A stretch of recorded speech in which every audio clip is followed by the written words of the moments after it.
90.3 WHPC now presents Law You Should Know. The law affects every aspect of our lives, our home, our jobs, and our recreational activities. Now, learn about the law and how to protect yourself against the loss of your liberty or property, and learn how to stand up for your rights and seek compensation when you have been wronged. Your host for Law You Should Know is attorney Kenneth J. Landau, a past dean of the Nassau Academy of Law, and frequently lectures to lawyers on ethics and avoiding problems with clients, and to the public on how to choose and use lawyers. This is Law You Should Know on the voice of Nassau Community College, 90.3 WHPC.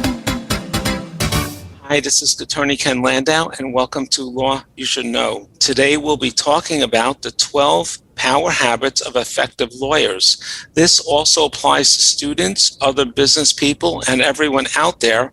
Our special guest, Elaine Parke, is going to educate us about the 12 habits, and we can learn one habit a month, and then after 12 months we'll be a new improved person and a better worker and a better friend and a better colleague. Elaine, welcome to Law You Should Know. Thank you, Ken. You couldn't have put it better. Okay. And what inspired you to develop and come up with the 12 habits of effective lawyers or others? Effective people? Yes. Well, actually, I was an abused kid, and I wanted people to treat each other better, especially me. And as I went forward, I got good at copywriting, and then I moved up to advertising and marketing. Meanwhile, I did volunteer work. And so with a small staff in advertising, I could influence how millions of people behaved. But when I volunteered, I could only reach one or two people at a time. So I thought, well, why not create an organized system where we'll brand each month of the year with one behavior that makes you a better person? Simple things like being patient or whatever. And every month you have 30 days to work on that habit. So let's start where anyone can pick any month, any time of the year is good for this, but let's start with September for argument's sake. Okay. And in the course of this program, we're going to cover the 12 habits that everyone can use and improve themselves and in terms their relationships with others and those they work with as colleagues, their supervisors, and the people that work under them. So let's start with your habit for September as our starting point. Well, I'm going to use that to bring up the original expert on this subject, which is Aristotle. He said, we are what we repeatedly do. So excellence is not an art. Excellence is a habit. And so for the month of September, in the general population, the habit is do your best. But translated into business terms or law office terms, you could say that September is, I call it the excellence factor. So every day for the month of September in the office, each individual is taking every piece of work they do and reminding themselves about this is the month where we're focusing on the excellence factor. So they're doing better, saying to themselves, hey, I'm going to get this brief out. It's going to be my best. And it doesn't mean perfect, but it means you are giving it your best. You're getting it done on time, hopefully with more success with less stress. Exactly. And you're doing it to be professional as an attorney, to serve your employer and to serve your client. Right. And this applies in any profession. And whatever responsibilities you're undertaking, you're just trying to make it a personal habit to do your best, provide a good product and good customer service and goodwill along the way. Exactly. Really, really focusing in. I mean, you want everyone in your company, in your firm to do well all year, but you take 1 month and really hit it hard. This is the month. So that everyone is really focusing in. Is this brief that I'm doing? Is this, anything that you're doing, is this my very best? And if you're a student starting a new course, if you're returning to the office after COVID, you just want to focus on doing your best as best you can under the circumstances and nothing less. Exactly. And so if all during the month of September, and so if you're really focusing on excellence all through the month of September, by the end of that month, you'll probably be doing a little better in terms of excellence from then forward. Because you focused on it, and then it's going to carry on by itself. And you're going to make sure it does. You're not going to let your guard drop. And then you're going to go up a notch. And what is the next thing you're going to work on the second month, let's say October? So in October, for the general population, the habit of the month is be patient and listen. But the corporate version of that, I call it's a balance, not a juggle. And that's a very important corporate, in a corporate life concept, in that we're juggling all the time. You're juggling different clients. You're trying to get your minutes. You're trying to log in your minutes, billable hours. So you're sort of trying to juggle. And so for that month, you're focusing on the fact that it's not a juggle. You're balancing. Evaluate what it is you're spending your time on. Is that the right priority for that time? So be balanced about how you're spending your time, not randomly juggling your time, and you're going to be more productive. And also be patient and listen are very important concepts for lawyers. We have to deal with clients. It's important we listen to them and understand their concerns and their goals. There may be colleagues who have a question or have a boss who has a concern. We should be patient and listen to them. Someone may have a suggestion for us. It's important that we focus and be patient and listen to them. It can help us be a better lawyer. There may be an adversary who's trying to communicate something, or a judge trying to communicate something to, even if we don't agree with it, there might be something we can learn from it, or we may have to respond to it. In order to do that, we have to be patient and listen before we respond. In the legal profession, absolutely. I mean, listening to your clients, listening to your adversaries, getting the information accurately. So again, any lawyer is trying to do sort of well at all of these things all the time. But with this method where you're really going deep and hard, this month I'm really going to focus, and you're making it very clear in your mind, I'm going to focus for that whole month. Again, by the end of that month, you will probably be doing a better job of listening and being patient and being focused going forward, even though that's not the focus after October is over. But then it becomes automatic, and you're going to add another tool to your kit. Exactly. And what's the next tool, let's say, for November? So the next tool for November is show a positive attitude. That's the general population. For the corporation, it's called the productive power of positive attitudes. And again, we know how that works in an office. Negative attitudes, gossip, getting off the topic, brings everybody down. So when you have culture in your office, a positive culture, people are really focusing on not getting off track with negativity, staying positive, looking at a case, making sure that you're looking at the best possible outcome for your clients or whatever it is, focusing on that for that whole month. Again, you're going to wind up at the end of that month with stronger ability to be positive.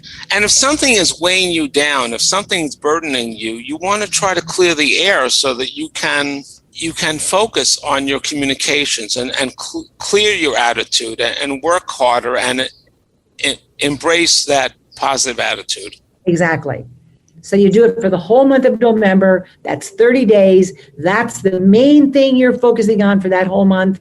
And by the end of that month, you're going to wind up knowing how to look for the positive side of any situation you find yourself in better than you did before. Perfectly? No. Better than before? Yes. And we could always focus on the negative. And this is a valuable skill in dealing with other people and dealing with employers. Right. And I once heard someone use the acronym PIT, P-I-T, to focus on the positive first, the interesting, that's where we get the I, second, and the negative, that should be PIN, and the negative last and least. So whatever the situation is, focus on the positive, then the interesting, and last and least the negative. So take us to December. Okay, December is an interesting play between the general population and the corporate version. The general population for December is celebrate community, family, and friends. I mean, everybody's focusing on the stress of the events and the buying and the gifts and the whatever. What really matters is the people.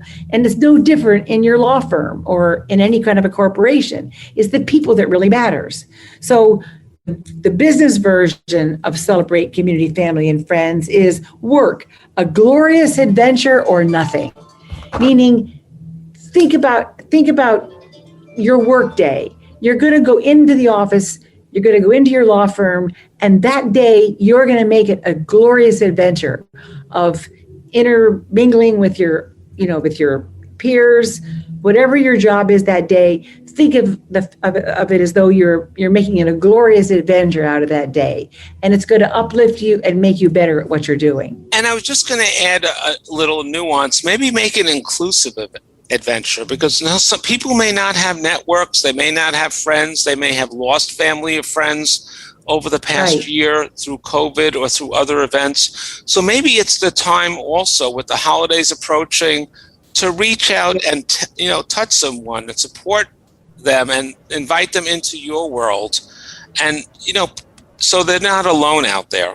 Ken, I like that. I'm going to remember that. You're giving me a tip on that. That's a very. I think it's important in this world that we can help make it a little better for everyone, and they'll be more productive and more positive if they feel they have that mutual support. Absolutely. It's bringing along those that may not be as well embedded in the fabric of, and help them rise up. If they have a problem, try to solve it. Maybe just inviting them to something, or ask them how they're doing, or giving them a little holiday gift, or going out with them for a cup of coffee, just to show they're not alone in this world. Because it's the holiday season, maybe they don't have friends or families or company activities to go to. Well, you've really hit on the main key of that. Of the focus that month, and it's not about things. It's that minute or two taking them out for coffee, that minute or two going over and seeing how they are. It doesn't cost a thing to give the most important gifts you have to the people in your office. And some people would say it does the most, exactly. and doesn't cost a thing. Exactly. So we're starting the new year. We followed all your good habits, and we've maintained them. Our law office is a happier place. Everyone's a little more productive. A little more patient. They're energetic come January, but what else should we work on for January? Well, January, the habit in the Power Habit Protocol is lend a hand. But the corporate version is called improving your serve. And that's where we really focus on customer service. In other words, more than just the bare minimum of what the client needs, but looking at dealing with your client as someone who you are serving as their customer, as well as their being your client, going the extra mile. And so I might paraphrase that as showing genuine care and concern. Yes. It might be as a friend or reaching out to a client. How did things go last year? How did you bounce back after COVID? Right. Are you thinking of new services for the new year? Yes. What plans do you have? What's holding you back? And if they see your concern, whether it's a friend or client or potential client, they may respond favorably because they feel you care about them. And you can also ask them what resolutions, what are their goals for the new year's, and that's a way of then segueing onto showing your care and concern. Well, maybe you could say the resolution could be to work on the 12 power habits, because nobody ever keeps a New Year's resolution. It's way too long. But the way it's framed in this model, for a month you can stay with it for a month. You could really focus on that one thing for a month. And you can even share it with them and help them get on the right path starting in January. Absolutely. And maybe, again, it's a good time to reflect on the past and plan for the year ahead. Plan for the future. And help them and yourself at the same time. Exactly. And if they have an area that's hurting them, perhaps personally or professionally, you can lend a hand. Absolutely. And whether it's your peers, whether it's your clients, it's sort of going a little bit past the content of what you would typically be doing just with a client, and going and looking at them as a human being. And you're making it more personal, and you really want to bond with them so that they have a connection with you that's both professional and personal. Absolutely. So let's move to February. The power habit for February is you count. You matter. And so you go into that month every day coming into the office with the idea that everyone in that office at every level matters.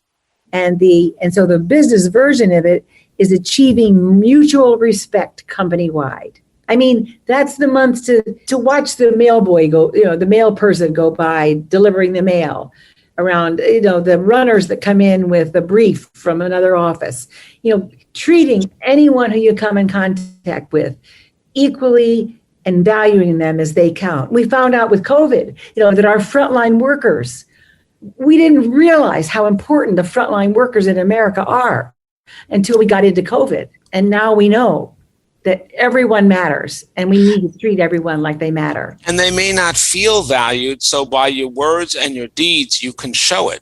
Absolutely. And this way they'll feel they're connected with you and they're an important part of your organization. And in a law firm, this is important for the employees at all levels. It's important for the senior partners to the newer lawyers, and for the lawyers to the paraprofessionals, and for everyone to the support personnel, because you're all working together to serve clients. And it's also good to let the clients know that they matter to you. Absolutely. That they count. And that you're all connected, and you want to see them do well and try to solve their problems. Well, they count as people too. In other words, that everybody matters. And they're important to the success of your organization. I just want to remind the listeners that you're listening to Law You Should Know on 90.3 WHPC, the voice of Nassau Community College in Garden City, New York. And we're talking to Elaine Parke, and she's the author of Becoming Unity in America, which has just came out, and it's available on Amazon. And it goes through monthly good habits that we can use as goals for ourselves and pass on to our organizations, be they law firms or friends or a larger corporation. Exactly. So we've talked about February, so let's move on to March. Well, March, of course, is one of my favorites, and I think it's the one our country needs the most overall. March is resolve conflicts. But from a corporate setting, March is how to deal with difficult people. No matter what we're doing in our law firms or whatever, you do run across difficult people. And we can either let them get to us and, bring down the whole quality of our work, or be caught up in the problem, or we could really focus on learning for ourselves.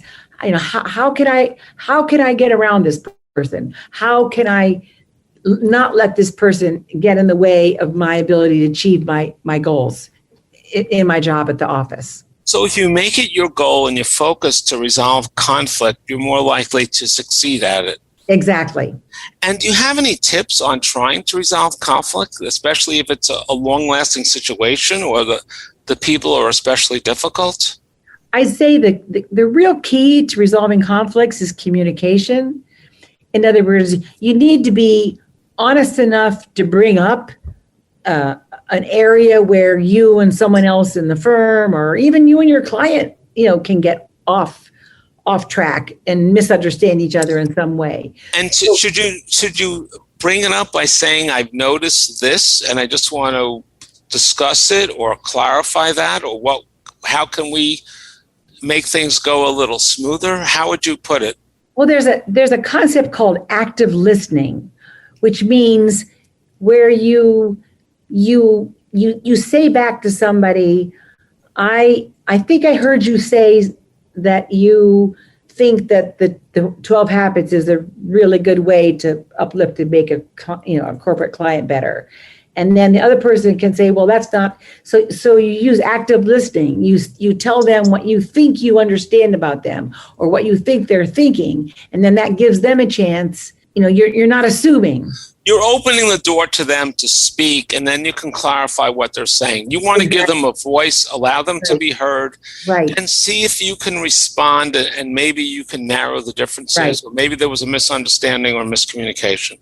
Active listening is a very, anybody can look it up on the internet, but it's a very good tool to use in resolving conflicts, because it means you put into words what you think you heard back to them before you go off and get it wrong. And you can say, did I get that right? Or I understand most of it, but here's the part I'm not sure about.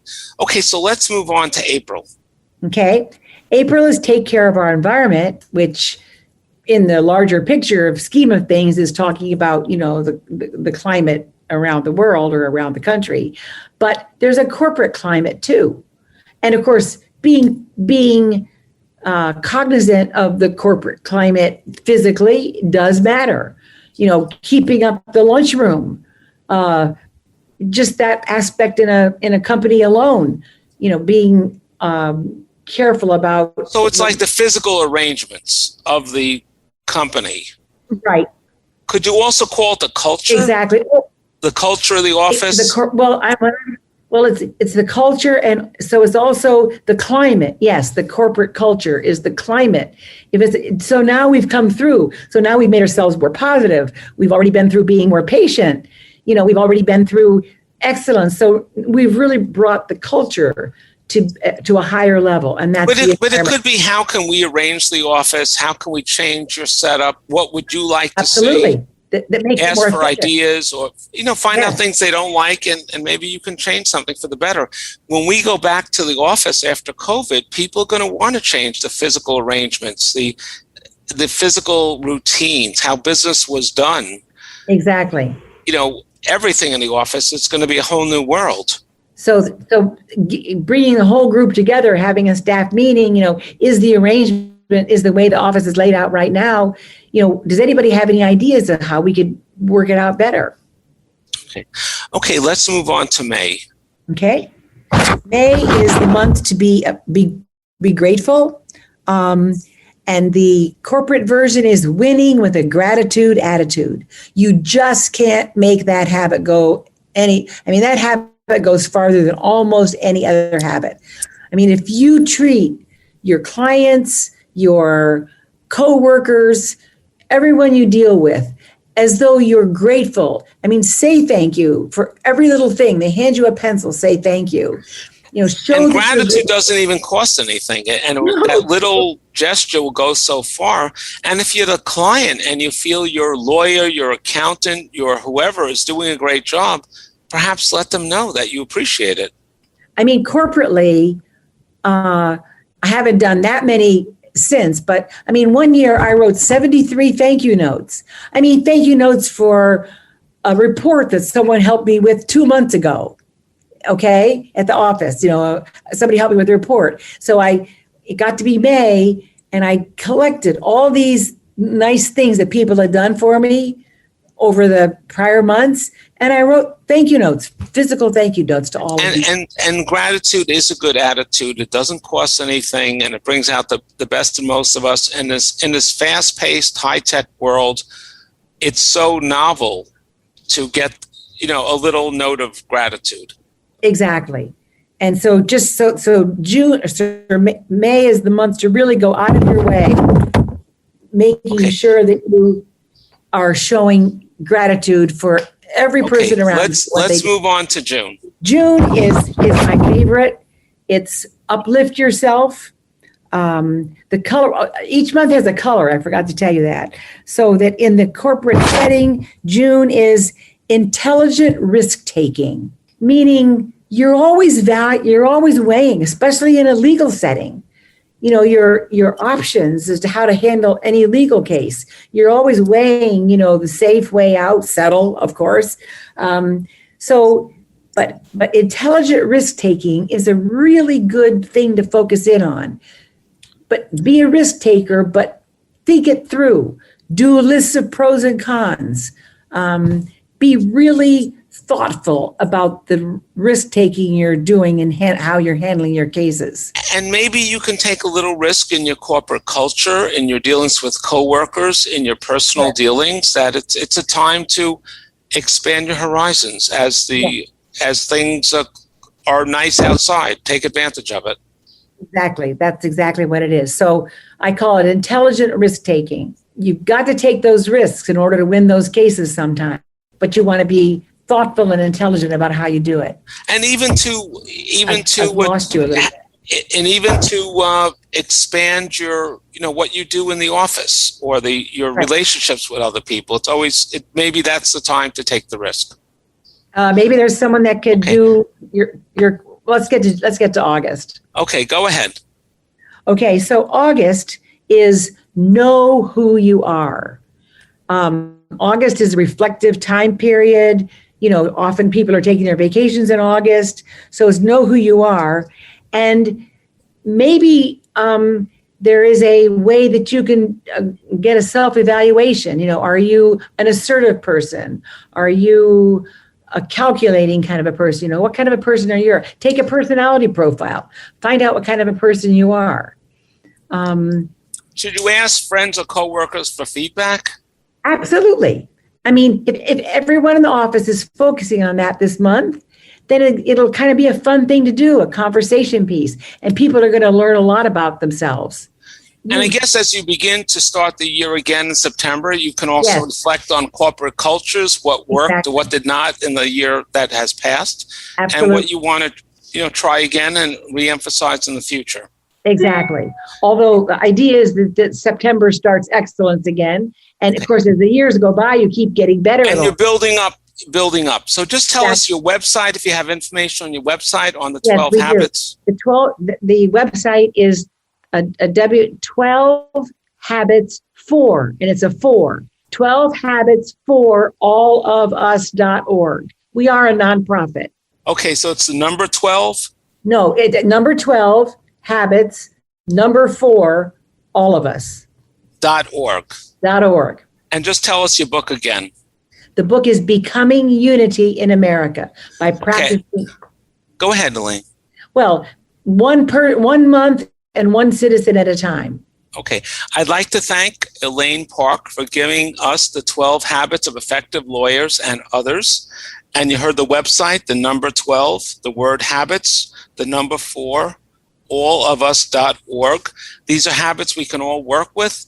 They can help us in law firms and help everyone in every aspect of their life.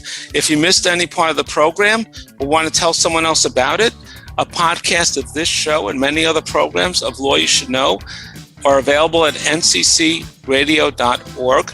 And you're listening to 90.3 FM WHPC Radio in Garden City, New York. And please join us next week at this same time for another program of Law You Should Know. Uh-oh, Brad's buzzed. Oh, yeah? Yeah, he's starting with the woots. And now a speech. I just want to say that friendship is about heart and brain. Who's with me? Good thing is, he knows when he's buzzed. And my brain is saying, when it's time to go home, somebody call me a ride. Love that guy. Me too. Know your buzzed warning signs? Call for a ride when it's time to go home. Buzz driving is drunk driving. A message from NHTSA and the Ad Council.